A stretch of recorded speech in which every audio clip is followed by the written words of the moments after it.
If someone follow the Theravada traditions, they must study this language, whether they are Vietnamese, Chinese, or whoever. So this is a common language, like Latin language for monks and nuns, and even the novice to study. Of course, some young people, they may not know, but they understand the meaning a little bit in general. Yesterday, we have a young girl, she's 16 years old, who came here from Thailand by what we call foreign exchange programs. And she lived with a professor at Ivy Tech, and that professor brought her to our monastery to visit us. I asked her to do the prayer in Thai language, but actually in Pali. Yeah, she doesn't know, she's still young. But that's a common language that they use in recitation, right? And yeah, this is really common. But this one is different. Remember I told you that because of Muslim invasion, when they came to northern part of India, they destroyed everything, including one of the most oldest Nalanda, oldest and largest Buddhist university. It's built in the 5th century. And according to some historians, they say that they burned the sacred collection for 6 months. Wow. This is the red flaws of the Buddhist tradition. But fortunately, right before that, this kind of sacred collection has been translated into Chinese and Tibetan language already. So right now, especially I know some Tibetan monks, they retranslate the Buddhist Sutra into Sanskrit again. Because the Tibetan language is pretty close to Sanskrit. Later on, we explain one of the Tibetan Prime Minister, he went to India to study Sanskrit, and after that he went back to Tibet to read Tibetan alphabet, Tibetan language. The reason why it's pretty close. And it took me 6 months to study Tibetan language in India in 1998, 1999. But when it got to the States, I almost forgot all. And up to now, I could not remember. It's pretty hard. It's a lot of grammatical, what do you call it? There's a place in Louisville Yes. that teaches it. There's a place in Louisville that teaches the Tibetan Yeah. language at the monastery or whatever that it's called. If you want to Yeah. learn Buddhism, they Yeah. teach it Tibetan. Yeah, unless you have the education, otherwise it's not easy. Yeah. So that means that when they translated that language from, is it how you say it? Sanskrit. Sanskrit. When they translated Sanskrit to Chinese and to Tibetan, then they saved some of that material. This material is coming from Buddha, some of it, back 5th century. Almost. Yeah. So they saved it then. Mm-hmm. Okay. Okay, let me put it this way for you to understand clearly.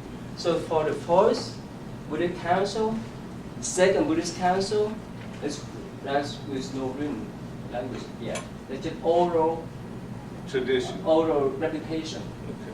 You understand that? The first and second. But starting the third Buddhist council, during the Ashoka times, he convened the third Buddhist council, and according to some scholars, but it's still debatable. That's they have started to write the Buddha teachings into this form, Sanskrit, Prakrit, even Pali. You understand that? But it's still debatable. They have not found any evidence yet. But the only thing they found, the only evidence they found is the Pali one in Sri Lanka, where they first wrote down the Buddha teaching in Pali in Sri Lanka during the 1st and 2nd century BC. Make sense? You got that? Okay. Yeah. All right. So okay. So let us finish. Let us move forward then. I hope it's not complicated for you, huh? Number 4, Nick, is that right? Please, what do you have for him?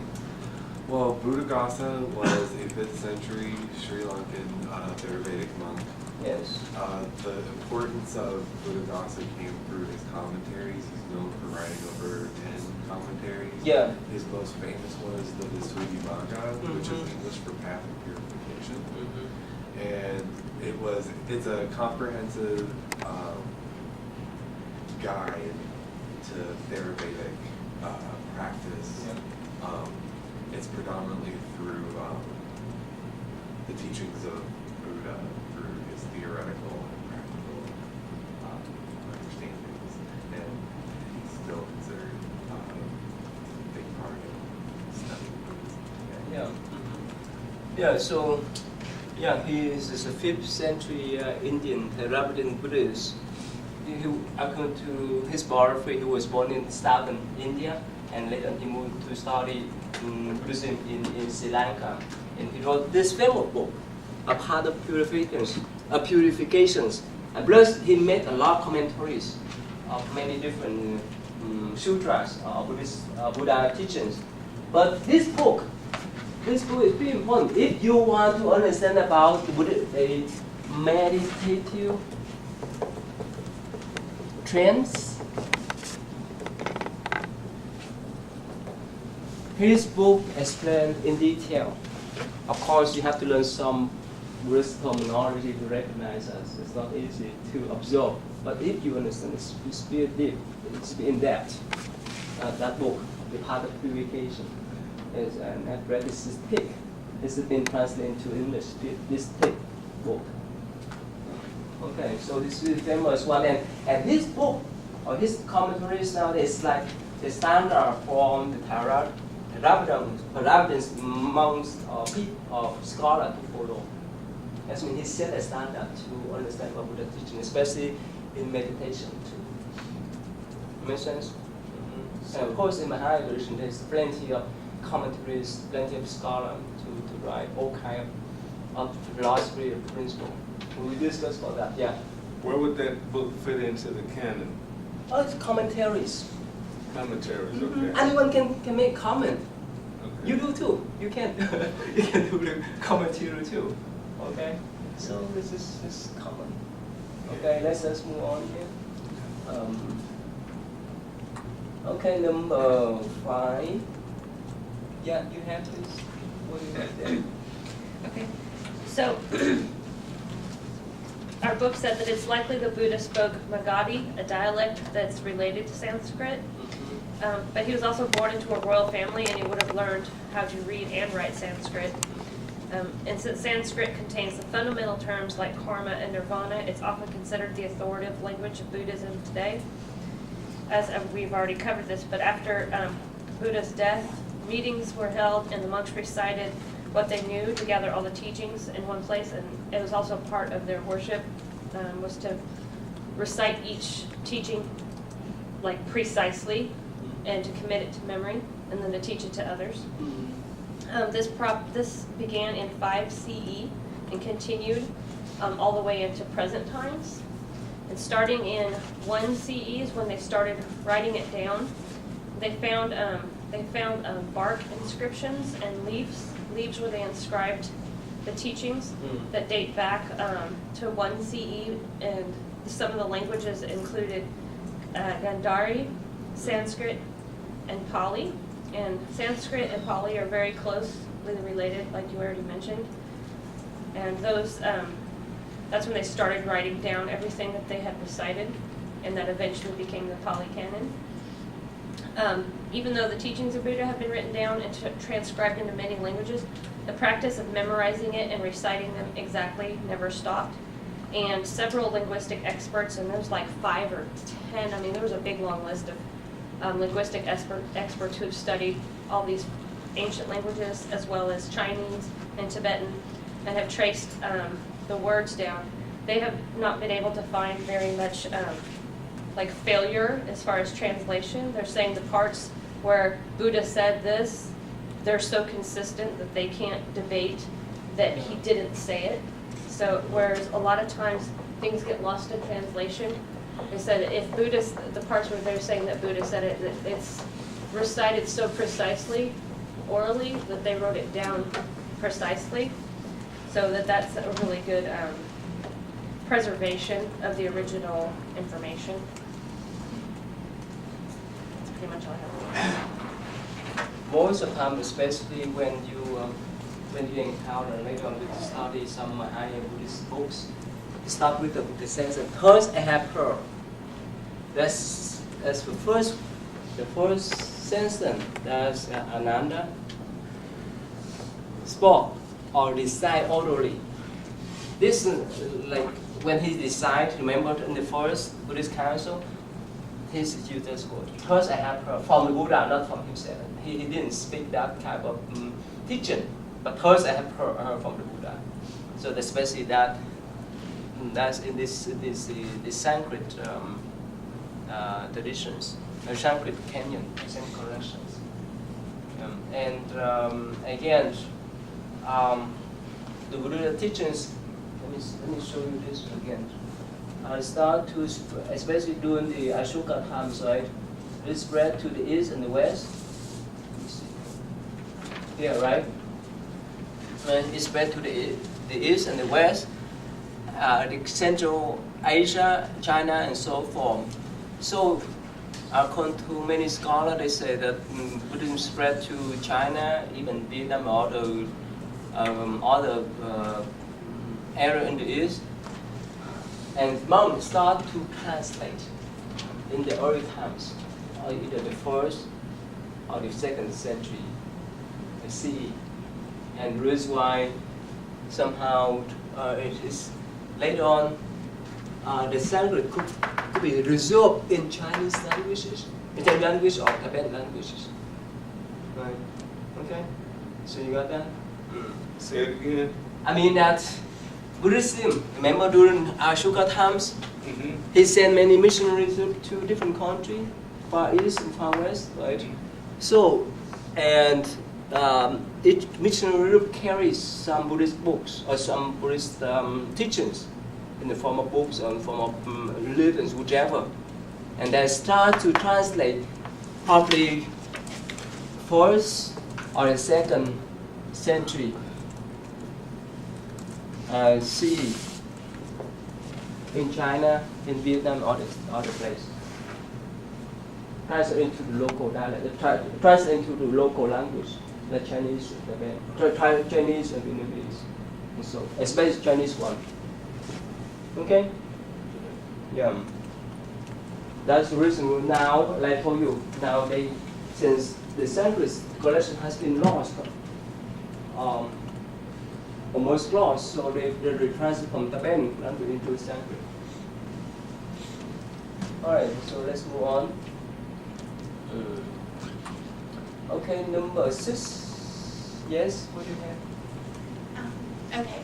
Kumara Hive? I can't Yeah, say it. Kumarajiva. Yeah, okay. He was a Buddhist monk, That's scholar, and translator who translated the Buddhist language of Sanskrit to Chinese, and therefore helped spread the Buddhist religion to China. He was actually born into a noble family of monks, and it was said that. Kucha.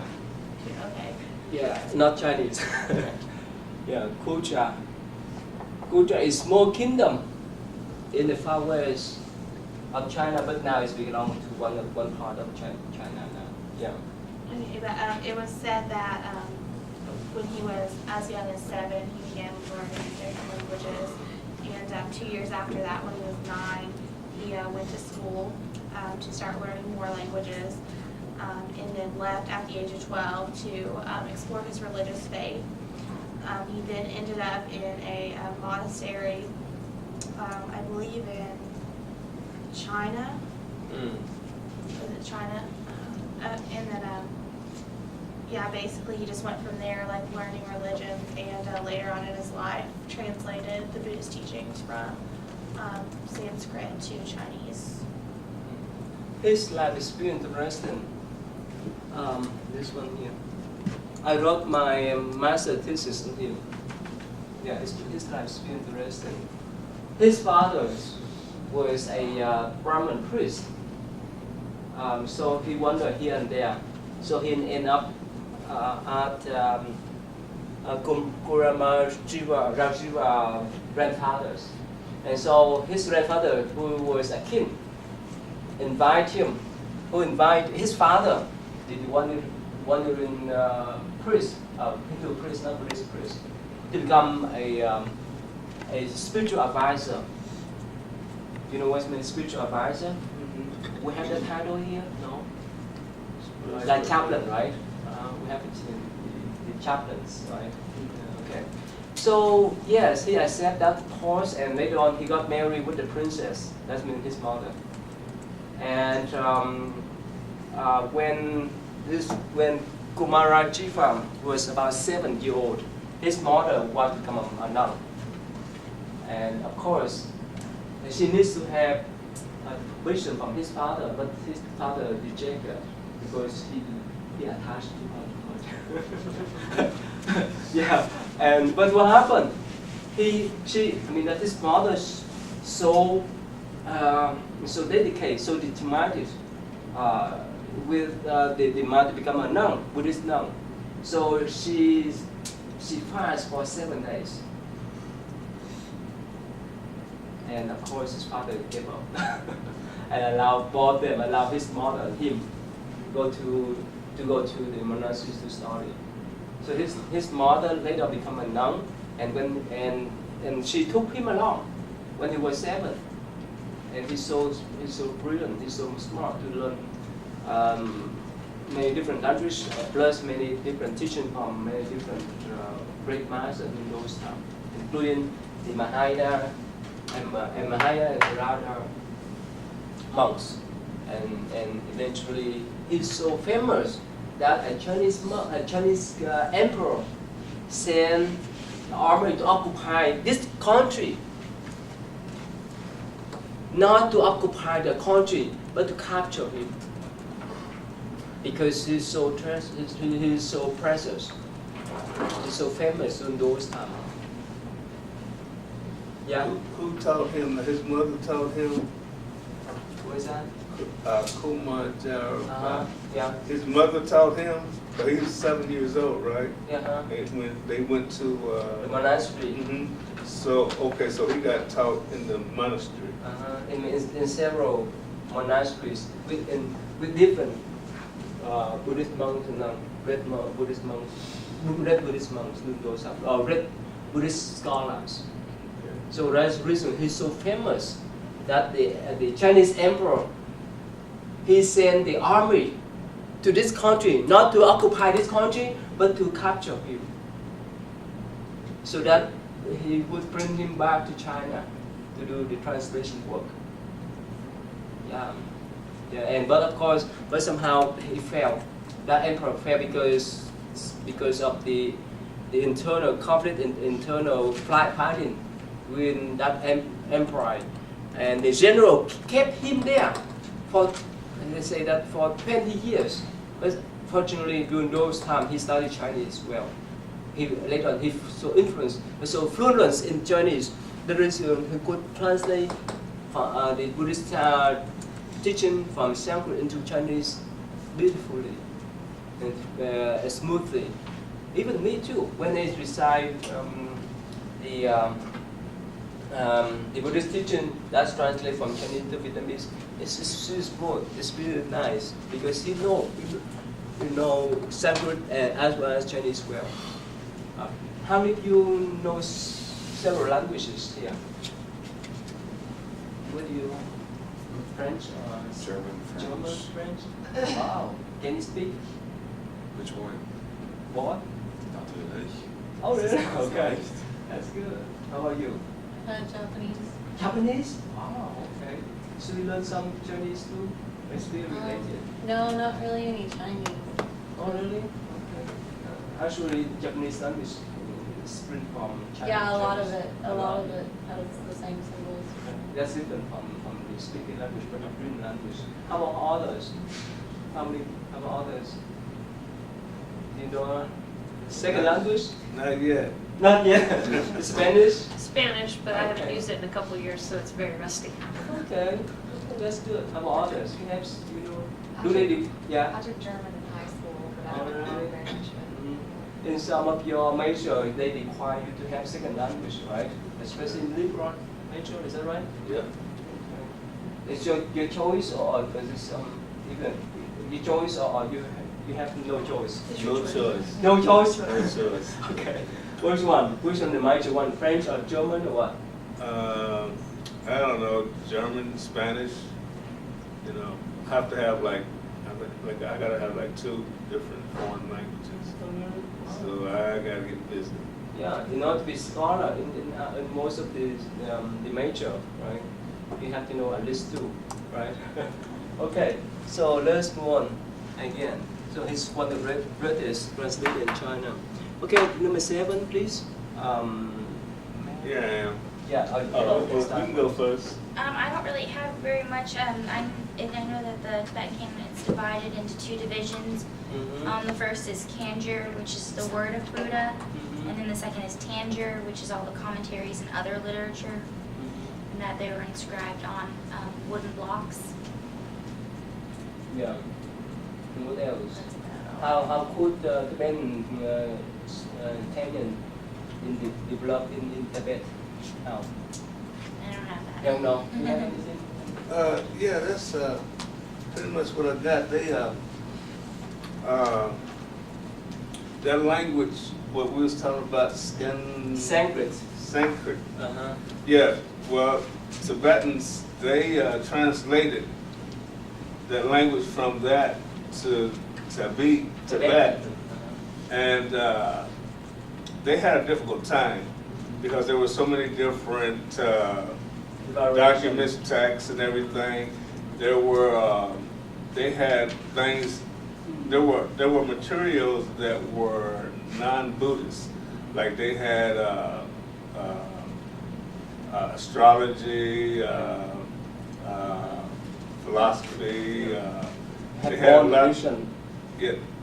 This is the old edition. Yes. Old edition. Yeah. So they had to sort all that out and get the basic teachings of the Buddha, which she was talking about, and that was the Kanju. Kanchu. Kanju. That was the teachings of the Buddha, and then the Tanjar Kanju. was more like commentaries. And so, what else did I get here? Okay, they was having a tough time because when they first started early on, there was a lot of, like what you talked about, a lot of fighting going on, so they had to stop some of the translations. And but when it was resumed, it was some of the, it's what they call they considered the Tibetan's canon to be the the authoritative canons of the 3. Not really. That's in the reviews. Yes. Yeah. Okay, that's all. Yeah, so that's basically it. So again, up to now, next week we learn more. Right? Next week you please do more research about Chinese canyon and Tibetan canyon. You will see more.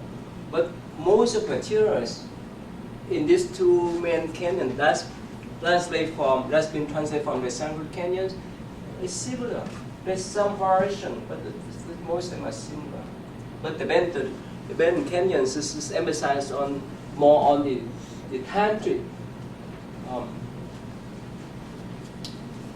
On the tantric path. Yeah, we will discuss about that in what we call Theravada, Mahaya, and Vajrayana. We will talk about that later on. Yeah, yeah, and you know the Mongolian emperor during the, I think, 11th or 12th century. They occupied the whole part of China as well as some part in Eastern Europe. You know what I'm talking about? Was this doing Genghis Khan? Yeah. And they support Tibetan Buddhism. And during those time, yeah, in the Yuan, this is Mongolian emperor, they support the Tibetan translation there. And later on, we have many different printing of Tibetan canyons. Let me, yeah. They said they stored a lot of information in the monasteries and places like that. You know, the text canons and stuff. Yeah, let me tell us a story. It's super interesting. Probably you may not. It's unbelievable. Here's some story. This is particular sutra. This is a famous story. Sugar Gamma Sutra. This is one of the Mahaya Sutra, the Mahaya teachings, and it was considered as a national treasury in India. If whoever took it down from the country, they would be executed because it's national treasury. Like you go to museum, you steal some One of the artifacts that you commit crimes. So during those times, during the past in India, so this particular sutra is considered national treasury. And what happened? One monk, he has determination to bring this sutra to China, so that he could translate and pass to the people over there. And how did he do? He memorized it. He memorized it. Some of them, many of them memorized it, but it's still wrong. And what do you do? Because later on we talk about how the religions was written down in silk, in cloth, in book and so forth. So this sutra has been written down in the silk cloth, and he wrote it over as a small one. And what happened? He cut his tie and put inside that. He did what? He cut his leg He cut his tie and he rolled it up and he put it in his leg. and carried through. He wanted that bad. How did he keep it from getting ruined? That's the point. And when he got to China, he met the prime minister and other, the Chinese chemists, who use some kind of special chemical to cleanse the blood. And leave the ink. Yes. That's really a famous story in Buddhist tradition. And a lot, in every tradition, there's still some people who so dedicated to the tradition, right? They sacrifice their life for the tradition. Make sense? Martyrs. Huh? They're martyrs. Yeah. This is in all traditions. So if they really dedicate their life for their faith, so they may not care much about the body and life. Right. Okay, so that's one of the stories. Okay, let's move on to the next one. Okay, number 8, please. Amy? Yes? I got that the Polytext Society in 1994, they started a Fragile Palm Leaves project, which preserved the manuscripts that were written like way back. They were like the original manuscripts were written on birch wood or bark and palm leaves. They were they were preserved, and then they were bound together, and a lot of them were destroyed or because of the weather, or they were taken apart and sold as artwork. So they started this movement in '94 to try to preserve these things. The birch wood was put in clay jars, and they're at the British Library right now. I think it's called the British Library. Yeah. Yes, the British Library. And they were the birch ones were the original. They were back in, it was, I didn't put the date in my paper. It was a CE, like the 1st century. But they were in the form of scrolls, so those were even more delicate than the palm leaf manuscripts. Is this here? Okay, is this here, right? Yeah, and some of them were burned. Okay.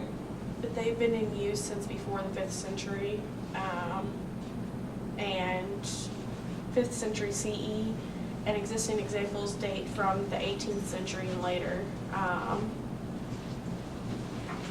It was before they, before paper was invented or the printing press.